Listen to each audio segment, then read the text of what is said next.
भारतीय योग की अलौकिक सिद्धियां। भारतवर्ष का योग संसार भर में एक अद्वितीय साधन प्रणाली माना गया है। शास्त्रों के लेखानुसार तो योग संसार की सबसे बड़ी शक्ति है और इसके द्वारा मनुष्य के लिए कोई भी कार्य असंभव नहीं रहता। प्रत्यक्ष में भी अनेक योगियों को नाना प्रकार के आश्चर्यजनक चमत्कार करते देखा गया है। अब भी योगी एक एक महीने तक की समाधि लगाते, दिव्य दृष्टि का परिचय देते, शस्त्र विष आदि के प्रभाव को व्यर्थ करते देखे गए हैं। उनके आशीर्वाद और श्राप का प्रभाव भी कभी कभी स्पष्ट देखने में आता है, पर ये सब बातें प्राचीन योगियों की शक्ति के सम्मुख नगण्य ही मानी जानी चाहिए। यद्यपि उस समय के अधिकांश साधक केवल परमात्मा की प्राप्ति के हेतु ही योग साधन करते थे, पर साधना अवस्था में स्वभावतः उनको अलौकिक सिद्धियां प्राप्त हो जाती थी। यह बात सत्य है कि जो वास्तविक मुमुक्ष योगी होते थे वे इन सिद्धियों की तरफ ध्यान नहीं देते थे और उनका प्रयोग भी कदाचित ही करते थे। वे इन सिद्धियों के फेर में पड़ना और उनको अधिक विकसित करना मुक्ति मार्ग में बाधा स्वरूप मानते थे और जहाँ तक संभव होता था उन्हें किसी पर प्रकट नहीं होने देते थे। पर इस वक्तव्य पर से यह विचार कर लेना कि सिद्धियों की बात सर्वथा कल्पित या असंभव है, ठीक न होगा। किसी उच्च कोटि के साधक का यह कहना ठीक माना जा सकता है कि हमको सिद्धियों की ओर लक्ष्य करके मुक्ति की ओर ही बढ़ते जाना चाहिए, पर हर एक साधारण साधक का जो योग की विधियों को भी अभी भली प्रकार नहीं जानता, यह कहना कि सिद्धियां विघ्न स्वरूप हैं, इनसे बचकर ही रहना चाहिए, कोई अर्थ नहीं रखता। त्याग उसी चीज का किया जाता है जो हमको प्राप्त हो चुकी है या शीघ्र ही मिलने वाली है। पर जो लोग अभी ठीक तरह से प्राणायाम करने में भी समर्थ नहीं हैं, उनके मुंह सिद्धियों के त्याग की बात निकलना बड़ा बेतुका जान पड़ता है। फिर सब सिद्धियों का आशय वैभव या संपत्ति की प्राप्ति से भी नहीं होता। ये सिद्धियां वास्तव योग के साधन काल में स्वभावतः प्राप्त होने वाली तरह तरह की शक्तियां हैं, जिनका चाहे तो आवश्यकता अनुसार प्रयोग किया जा सकता है अथवा नहीं भी किया जाए, पर यह मानना हमें पड़ेगा कि वे हैं बड़ी विलक्षण।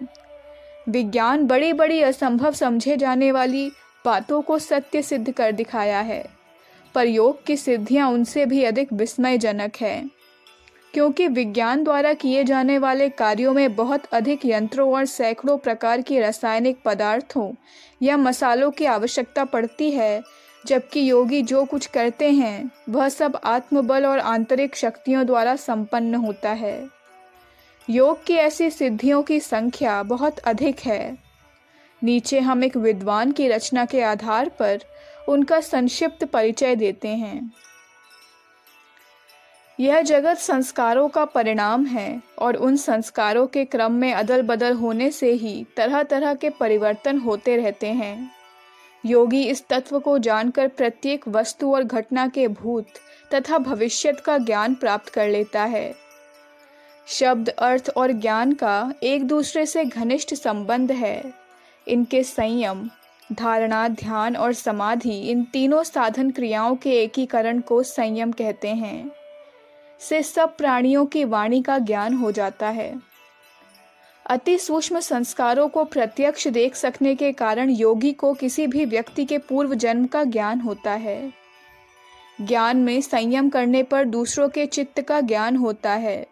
इसके द्वारा योगी प्रत्येक प्राणी के मन की बात जान सकता है। कायागत रूप में संयम करने से दूसरे के नेत्रों का प्रकाश योगी के शरीर के साथ संयोग नहीं होता। इससे योगी का शरीर अंतर्धान हो जाता है। इसी प्रकार उसके शब्द, स्पर्श, रूप, रस और गंध को भी पास में बैठा हुआ पुरुष नहीं जान सकता। सोप क्रम का अभ्यास करने से योगी को मृत्यु का पूर्व ज्ञान हो जाता है। सातवीं सिद्धि से योगी के आत्मबल का इतना विकास हो जाता है कि उसके मन पर इंद्रियों का वश नहीं चलता। बल में संयम करने से योगी को हाथी, शेर, ग्राह, गरुण की शक्ति प्राप्त होती है। ज्योतिषमती प्रकृति के प्रकाश को सूक्ष्म वस्तुओं पर न्यास्त करके संयम करने से सूक्ष्म, गुप्त और दूरस्थ पदार्थों का ज्ञान होता है। इससे वह जल या पृथ्वी के भीतर समस्त पदार्थों को देख सकने में समर्थ होता है।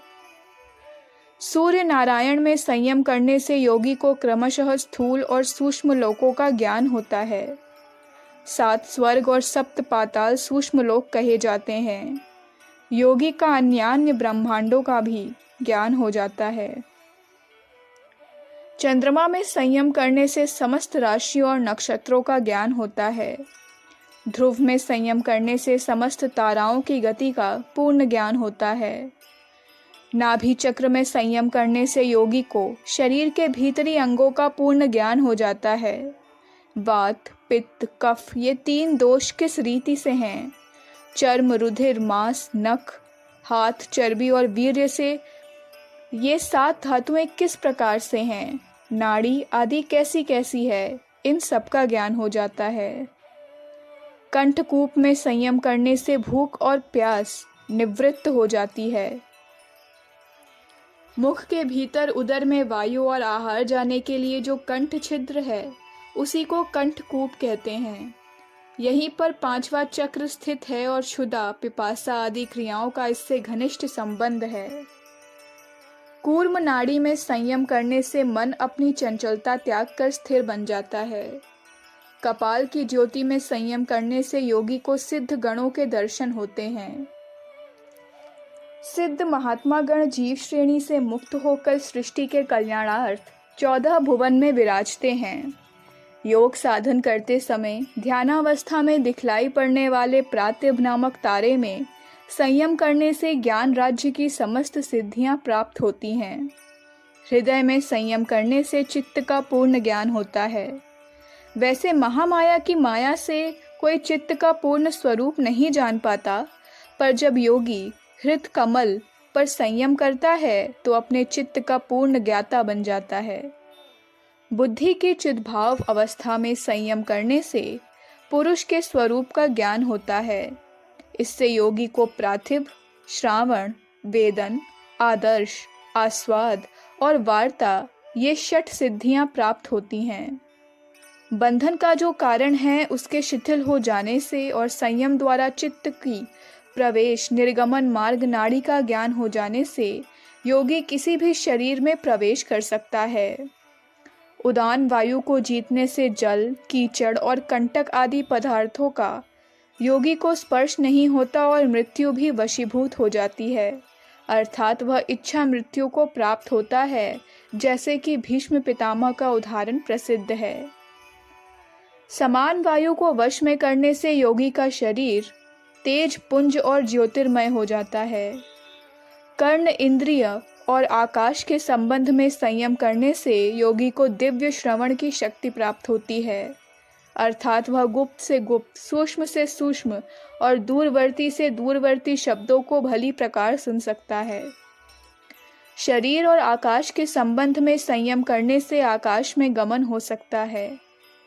शरीर के बाहर मन की जो स्वाभाविक वृत्ति महाविदेह धारणा है, उसमें संयम करने से अहंकार का नाश हो जाता है और योगी अपने अंतःकरण को यथेच्छा ले जाने की सिद्धि प्राप्त करता है।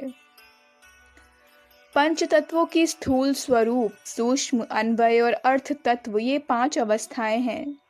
इन पर संयम करने से जगत का निर्माण करने वाले पंचभूतों पर जयलाभ होता है और प्रकृति वशीभूत हो जाती है।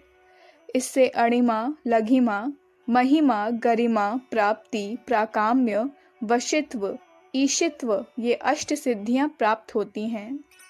इस प्रकार योगी समाधि अवस्था में पहुंचने के बाद जिस किसी विषय पर अपना ध्यान लगाता है उसी का पूर्ण ज्ञान किसी से बिना सीखे अथवा कहीं गए हुए प्राप्त हो जाता है। अंत में परमात्मा की ओर अग्रसर होते हुए उसे वैसी ही शक्तियां प्राप्त हो जाती हैं जो ईश्वर में पाई जाती हैं। वह त्रिकालदर्शी हो जाता है और सब लोकों में उसकी गति हो जाती है और उसके संकल्प मात्र से महान परिवर्तन हो जाते हैं। पर यह सब कुछ संभव होने पर भी महात्माओं का मत यही है कि साधक को अपना लक्ष्य सदा कैवल्य पद रखना चाहिए। ये समस्त सिद्धियां अपरा कही जाती हैं। परासिद्धि वही है जिसका लक्ष्य अपने स्वरूप अनुभव करके मुक्ति प्राप्त करना होता है। अखंड ज्योति, जुलाई 1959, पृष्ठ संख्या 27, 28, 29। हमारे YouTube चैनल विचार क्रांति दूत अखंड ज्योति पत्रिका को सब्सक्राइब करें एवं अगली वीडियोस प्राप्त करने के लिए बेल आइकन दबाएं। धन्यवाद।